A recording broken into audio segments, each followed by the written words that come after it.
Welcome to BuyingMiCasa. BuyingMiCasa podcast is an informational platform for home buyers. Our goal is to use social media to bring awareness to the public about the home buying process and its resources.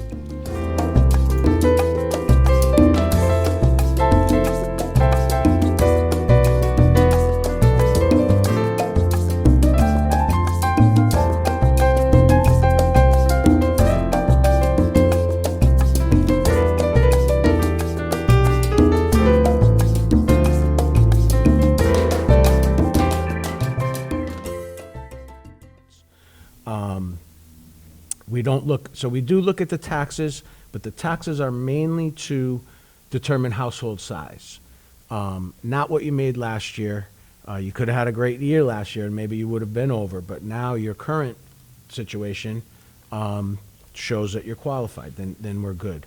But if you're coming to me with saying you're a family of four on your application, but you're filing as a single taxpayer, we need to explain the ways, and that's not uncommon. Mom may deduct the kids if it's a two-parent household, separated household, and things like that. So it's not what you made last year; it's projecting what you're going to make going forward. Your future income. Well, let's get into the second half. This is the second half of BuyingMiCasa. I'd like to welcome you again. BuyingMiCasa is a what we do, we educate first-time home buyers. We use in the social media platform to talk about, what home buyers can qualify for, what they can do, and the available resources. And here today in the second half of this program, we are talking about the City of Springfield First-Time Home Buyers Down Payment Assistance Program. And our guest speaker here, Mr. Robert DeMuses, which is the Deputy Director of that program. Welcome back again, Mr. Bob. Thanks for having me. And we were just having a brief discussion about the income size, the income amount, and the family members and the projection of the income. But this second half, we're going to talk about the documentation, the requirements. Sure. So, you want to tell us a little bit more about this? So there is and you'll provide the link to our online application. And we did just do an online application too. It's a great form, as long as you have the ability to upload some of the documentation.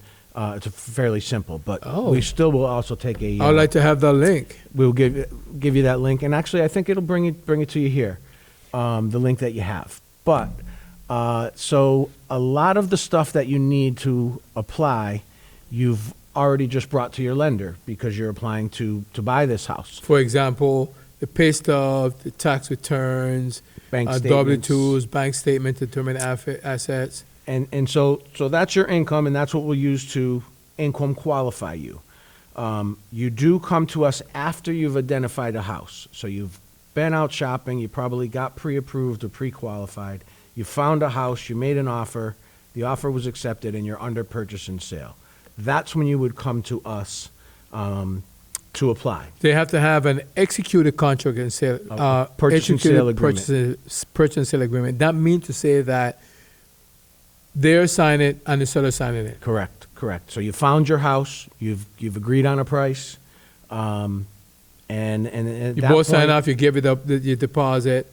Exactly, and at that point is when you're gonna provide a lot of these same things that you would provide to us as the second mortgage lender to your first mortgage lender.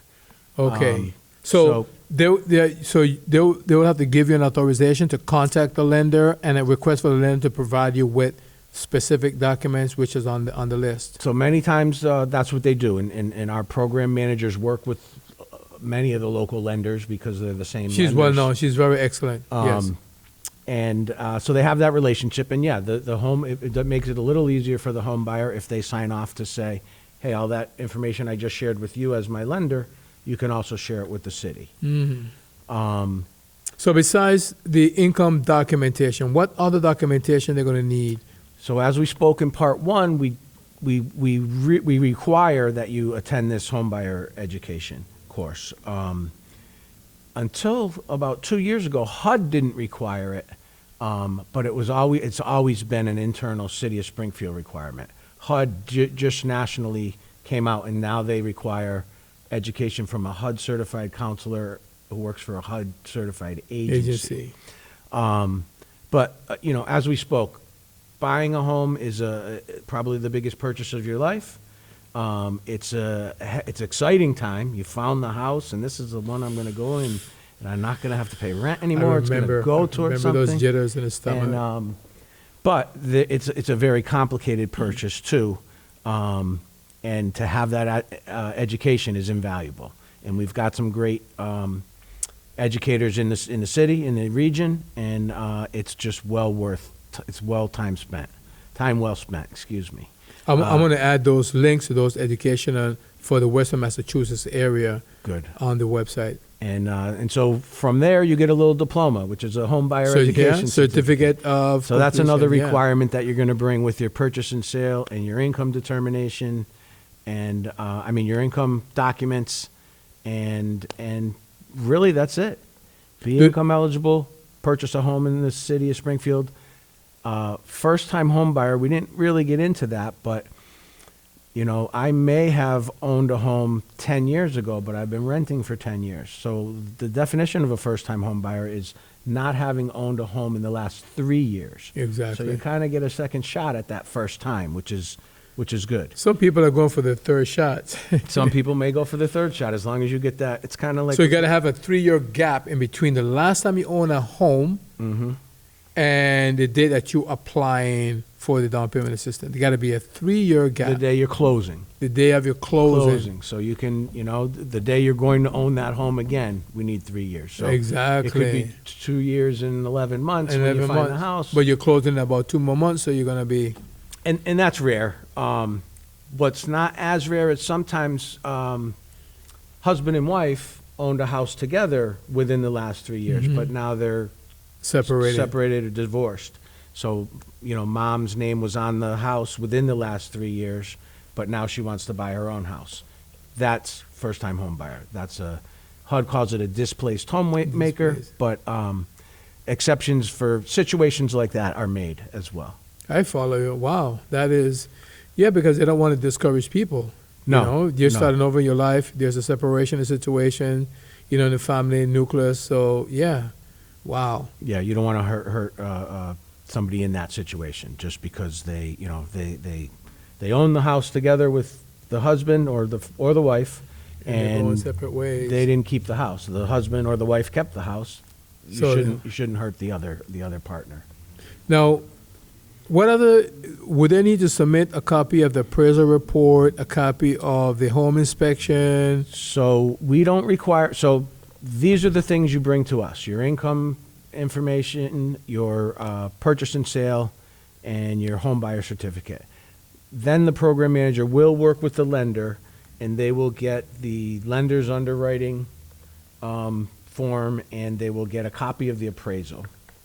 And the bank forces you to have the appraisal because they want to determine the loan to value. If the house appraises at $200,000, they're not going to lend you $250,000. Exactly. And so we just use that to verify that your loan to value does not exceed 103%, which is kind of confusing. But if you're buying a house for $100,000, you shouldn't be borrowing $103,000. So in other words, we're looking at they buying a house for $100,000. They're going to put at least 5% down. So that's 95%. And but they want to make require sure 1%. Only 1%. So we'll get to that part too. Because some people think that I got to put more money, but the city's going to give me, just $4,000. Does it really make a difference? So we'll talk about that part. Sure. So the other documentation. So we're looking at the bank statement, educational, and if they're going for a 2-family. So the city of Springfield only going to provide you up to 2-family, 3-family, 4-family. What is the maximum? 4-family again. So HUD's definition of a single family can actually be up to 4 units. Okay. So we can help with anybody buying up to 4 units. I can't remember the last time somebody bought a 4-unit, but those are usually investor owned. But it's definitely there. But a 2 and a 3, sure. And some people need that rent for their income so they can qualify for that first mortgage. So So that's just one other requirement. If you are going to buy a two-family where you're going to be in the situation that you're a landlord, we want you to take that landlord education course that I think we talked a little bit about. Yeah. Wayfinders is the premier resource in the state. Not Yeah, even they're the the, western they're part the of top. state, They're the top. the entire state. We can't recommend them enough. I just had a smile in my head thinking about somebody that owes a lot of parking ticket, didn't pay their excise taxes for whatever reason, and they're applying for a down payment assistance. Whoops. So that comes up because it's a city requirement that we have you fill out this thing that says you don't owe taxes, and we shoot it over to the collectors. And sometimes, an excise tax bill that you forgot about may come up. Or a parking ticket. Or a parking ticket. That's generally what comes up because they're first-time home buyers, so we're not going to see they owe property tax. It's generally an old parking ticket or an excise tax. Again, if you're a renter, you're not paying a trash fee. Exactly. So that shouldn't come up. But occasionally, those come up, and as long as you can take care of them, you're back with us. It does make sense because when you apply for a bank, the first thing you're going to submit is an application, and your credit's going to get pulled. And if you are 30 days late, 60 days late, or charge off, those items needs to be paid. They need to be satisfied before you get an approval for a loan. So same thing goes with the city. Similar in that way. You got to be up to date. But we don't, and just to be clear, we don't pull any credit. There's no minimum credit score required, anything like that. We kind of rely on the lender. If you're able to get your first mortgage, you're a valid borrower. Do they have to give you a copy of the commitment letter at some point? So the lender will give us a copy of the appraisal, a copy of their underwriting, and a commitment. Okay, so And once we have all those things, we're ready to go to closing.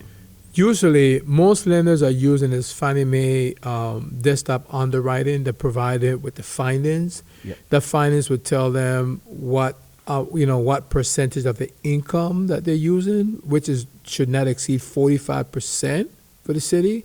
And also that finding would talk about the loan to value, how much money they're putting down, to showing that, let's say, is 95% of the purchase price that you're going to be financed, as long as it doesn't exceed 103%, you know. So those underwriting decisions would help because now you don't have to worry about doing any kind of calculations, which you don't do because you go by the lender. Prior to that, lenders was approving application with 46 and 48% of the income, but the city of Springfield required for it not to exceed 45% of your income. But we will make exceptions because the lenders are making exceptions too. And sometimes I get scared when I see one that has a 48%. Number came to mind. But they are,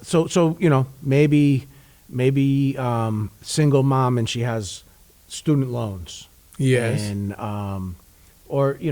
so exceptions certainly made on a case by case. We want to help everybody. We want to get everybody qualified. But at the same time, we want to make sure that the application is not dead on arrival because it exceeds 45%. They have stated in circumstance an exception. Right. So they need to go through and they need to provide you with explanation as to why. Yeah, we'll work with we've got, again, great program managers who will work with everybody to, we want to get it, we want to help everybody. Do you look at the credit report as well? We don't look at the credit report at all.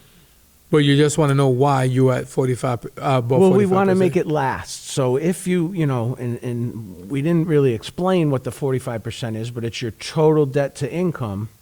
So if my gross pay is $500 and my gross bills, and so to simplify it, it's $500 a month and my gross bills are $250 a month, am I going to be able to sustain that mortgage in that house? Am I gonna, is it futile to go forward? But, we want to justify it, and get everybody through. by this time, the borrowers would understand because, so when they submit an application, they're going to have to provide you with the underwriting findings. Not when their application. We'll get that later on. We'll get that later on. Because you're finding the house, you're getting yourself under purchase and sale, and then that's when you do the nitty-gritty with your big lender, and you do it with us. So by when so how many times does the city need to start the process? 15 days, 20, 40 days? Theoretically, we can have a check in 14 days, but you've been in the real estate business. From the date of purchase and sale, it rarely closes within 30 days after that. You want to promote the 30 days. As soon as you have the contract, they need to submit the application. Because the bank needs that time to do their due diligence, and a lot of our due diligence mirrors that, and so we're generally ready. When your bank's ready, we're ready. And give you enough time about 30 days. Give you enough time to inspect the property too, right? So we don't we don't require the inspection, but most lenders today do. Okay. But you do inspect the property, do you? We do. HUD, the HUD program requires the house to be relatively up to code. And so that limited us to, again, we talked about earlier, we had these two chunks of money, the 80% area median income And HUD the- money, and and the now we budget. have this new CPA money. The HUD money requires the home to basically pass HQS, Housing Quality Standards. So we Okay. do send an inspector. The CPA money does not. So the CPA money, you could theoretically buy a fixer-upper. House that Okay. needs significant work. Now we're And talking. You have a higher income. So the flexibility of that CPA money Now is you're talking. Did is not great. know that part. Yeah, so that's a new, again, we got the contract back yesterday, so it's great timing. I had some issues with some of real estate professionals not wanting to promote the FHA loans. And they was trying to say, oh, no, are they going to apply for City of Springfield? Or their requirements, their home inspection. This house not going to pass a home inspection if they're not going to pass FHA. So they weren't pushing, I'm sorry I have to say it, but they were like, they're not pushing. They want a conventional. Push it Are they right. going to do a first-time home buyers certificate? If then we're not going to. They wasn't submitting and they wasn't promoting for the option for an offer Mm-hmm. because of that. Right. Because they feel that if they don't pass the FHA home inspection, they're not going to pass the city's home inspection, which is the truth. Which That is what they was really a doing. disservice, too, though, because if that's a buyer's agent, you should be And steering they them to the need- best one. And, they again, need to give maybe them the the seller permission. can make those Yes. repairs. If the, Yes. And we may, we'll find things like a handrail on a basement stairs. The seller will throw it on there. Or, some missing siding or missing fascia, missing trim. The seller, 9 times out of 10, will just take care of that. We'll go back. We're okay with it and go. But the CPA money gives us the flexibility that doesn't have to happen. Wow, that is very interesting. Yeah, it's great. Very interesting. I didn't know that. I didn't see that one coming. Yeah. So let's talk a little bit about the down payment. So what is the minimum down payment out of your pocket? So we want to see 1% of the purchase price of your own money. We want you to have some skin in the game. So If it's $200,000, at we least want to see $2,000. $2,000 down. Yes. Most lenders are going to want more than that anyways, so this But- isn't a big hurdle. But we just, you may get a VA loan that requires no money down. But But we need to see at least $1,000. Okay. At least 1% of the purchase price in there. And that's not a HUD requirement. It's a city requirement that's long-standing. And again, it's kind of like we want to see you've got some skin in the game. people take more notice and more pride where they have skin in the game. Sure. Because I've worked with people in the past that didn't have that much of motivation because they're not putting the money down. It's none of their previous investment. Much easier to walk away. Yes, and it doesn't they- happen. Not that it does happen all that But- often, but but it makes some sense. correct. So that down payment have to be coming out of their own funds. It does not. If they get a gift, it does not qualify. And I'm assuming. I don't. So lenders have strict strict policies, but if mom and dad give you $2,000 and that's the money down, then I don't think it would tie you up. It certainly wouldn't tie you up Okay. CPA wise. But I can't remember having to have somebody Because if you put say, more down or Okay. disqualifying somebody because of a gift. but at least as long as the funds is coming from their account, Private money, right? private, so Your own money. they may have a gift because you will see that coming You from, see the deposit, from and then exactly. the withdrawal or the check written to them. All right, so it doesn't have to, okay. Because I for some reason, I was under that inclination that the money has to be from their own pocket, of course, but even if they get a gift, they cannot use that fund. But in this case, they could use it. Sure. And so I have The money cannot go from the donor, take it from the donor and put the down payment. They have to take it from the donor, deposit in your account, and then write that check for the minimum of that 1%. Sure. And so we have a case, I have one right now where I think the girl is like 19. And I think it's her and her boyfriend buying the house. And because they're young, they don't have the credit to actually get a full mortgage. So dad is co-signing the mortgage. So dad's actually the borrower, but he won't be a household member, to get back to those household members. I understand. I can show that dad already owns his house over here. You have experience. He's not going to live here. He's not going to live in the property. And so we don't have to check dad's income because he won't be a household member. Oh, that's interesting. But the kids are putting their own money. It's not dad's gift, and dad's really not contributing any funds to the deal. He's just kind of using his name, and his name will be on the deed. He's a co-signer at the bank. His name is going to the deed. He's guaranteeing the loan for Okay. these young kids, but it's all the young kids' money. And so, again, that's rare, but that happens as well. And it's great. 19-year-old, 20-year-old couple going to have a house. Starting out fresh, Yes, right out the it's- gate. It's really exciting. Some people leave their home and go to an apartment or live with a friend, but they are going straight to the home. Wow, that is very motivating. Yeah. Very motivating for young folks. Start that equity soon. Wow. So, unless you have anything else to add, I believe that my brain is tapped out in how much I can ask you Okay. without going into all the details. No, we appreciate you getting the word out. And I hope that didn't come off as sounding very complicated, because it's not. It's pretty easy. We have great program managers that'll hold your hand through it. Oh, yes. And it's, don't leave that money on the table. Every bit helps, and the rates are coming down. I'm sorry, the prices are coming down. The rates are still pretty high, but I was going to ask you what hopefully bank, that's gonna what work. bank, Hopefully what bank that's rates gonna is work down. itself out. But again, take the course, explore it. It's a great opportunity. With the price of rents, even at these rates, you can refinance later when the rates come down. So it's certainly worth investigating. And if you're going to go that route, please come and see us. So as a quick recap, this year the Springfield is offering a $4,000 down payment assistance for closing costs and also for down payment. Either or. And there's no repayment amount. It's a zero interest. It's forgivable after 5 years and must remain in the property for 5 years.